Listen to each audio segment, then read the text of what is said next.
चौकटीत बसणारं आंदोलन आपलं असलं पाहिजे, हे आपल्या सर्वांच्या लक्षात असलं पाहिजे. पोलीस प्रशासन आपल्याला सहकार्य करते, त्यांचे मनपूर्वक आभार. विद्यापीठ प्रशासनाने सुद्धा आपल्याला फार साथ दिलेली आहे, त्यांचे सुद्धा आभार. हा प्रोटेस्ट आपल्याला व्यवस्थित पार पाडायचा आहे. काही महत्वाच्या सूचना. समोरचं जे मेन गेट आहे तिथून एंट्री होणार आहे. समोरचं जे गेट आहे तिथून एंट्री होणार आहे. कृपया लक्ष द्या सर्वांनी. भारत माता की. सर्वांनी कृपया लक्ष द्या. एक मिनिट दादा, नितीन दादा, एक मिनिट फक्त. सर्वांनी प्लीज लक्ष द्या. काही महत्वाच्या सूचना आहेत. या ठिकाणाहून एंट्री होणार आहे. एक्झिटचा जो रस्ता आहे हा आपल्या डाव्या साईडला, स्टेजच्या डाव्या साईडला जो रस्ता आहे तिथून एक्झिट होणार आहे. तर सर्वांनी कुठे गोंधळ होणार नाही याची काळजी घ्यावी. स्टेजच्या दोन्ही साईडला वॉशरूम्स आहेत.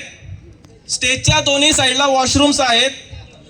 आणि सर्वात महत्वाचं म्हणजे आपल्याला कोणावर वैयक्तिक टीका करायची नाहीये.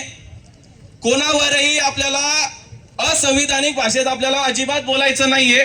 मी सर्व माझ्या मित्रांना पण विनंती करतो, स्टेजवर कोणीही येऊ नका प्लीज. कृपया स्टेजवर फक्त आपले पाहुणे अभिजितजी आणि सोनम वांचुक सर हे दोघंच असणार आहे स्टेजवर. त्यामुळे प्लीज खाली या. मग आमच्या प्लीज खाली बसा. हो मीडियाचे एक मिनिट माझ्या मीडियाचे 2 मिनिटं प्लीज शांतता ठेवा. मीडियाचे जे काही प्रसार माध्यमांकडून जे व्यक्ती आले आहेत ते आपल्यासाठीच आलेले आहेत. कोणी कुठलेही अपशब्द त्यांना बोलणार नाहीत. त्यांना एक गुलाबाचं फूल द्या. तुमच्या हातात जे गुलाबाचं फूल आहे ते पोलीस प्रशासनाला द्या आणि त्यांचे आभार माना. बाकी आपल्याला ज्या घोषणा द्यायच्या आहे त्या संविधानिक मार्गाने. खाली बसा. आपले व्हॉलंटियर्स जे आहेत मी सर्वांना विनंती करतो, तुम्ही मागच्या बाजूला राहा.